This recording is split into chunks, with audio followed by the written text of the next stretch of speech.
अवनी एक समझदार, भावुक और आत्मनिर्भर लड़की थी। एमबीए कर रही थी और अपने सपनों की दुनिया बुनने में लगी थी। करण उसी कॉलेज का सबसे चार्मिंग लड़का था, बोलने में माहिर और हर किसी का फेवरेट।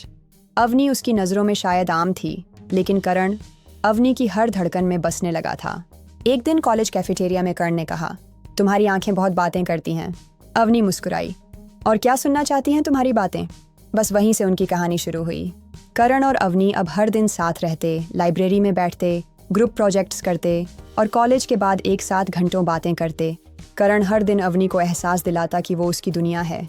वो कहता, मैं तुम्हारे बिना कुछ भी नहीं। अवनी ने कभी सोचा भी नहीं था कि वो किसी से इतना जुड़ जाएगी। उसने अपने दिल की सारी परतें करण के सामने खोल दी।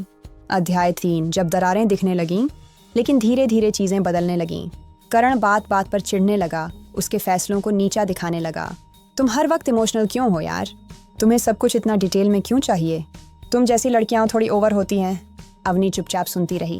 वो सोचती थी शायद करण का बुरा दिन होगा या शायद वो थका हुआ होगा, लेकिन ये शायद हर दिन बढ़ता गया।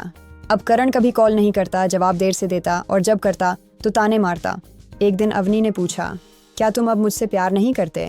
करण ने कहा, प्यार तो है, लेकिन तुम बहुत ड्रामा करती हो। तुम्हें समझना मुश्किल है।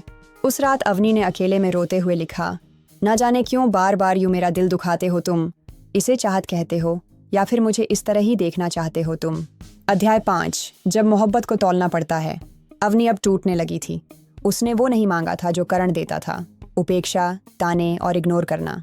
एक दिन करण ने अवनी से कहा, मैं थोड़ी देर के लिए स्पेस चाहता हूँ। स्पेस के नाम पर करण 15 दिनों तक गायब हो गया। अवनी हर दिन व्हाट्सएप खोलती, आखिरी बार देखा चेक करती, दिल को समझाती, शायद वो बिजी है, लेकिन उसका दिल जानता था करण अब पहले जैसा नहीं रहा। 15वें दिन करण वापस आया। उसने कहा, माफ़ करना, मैं कंफ्यूज था। अवनी ने उसे देखा बहुत देर तक, फिर कहा, मोहब्बत में कंफ्यूजन नहीं होता, होता है तो या भरोसा होता है या धोखा। तुमने मुझे चाहत के नाम पर सिर्फ तकलीफ दी, लेकिन अब मैं खुद से प्यार करूंगी।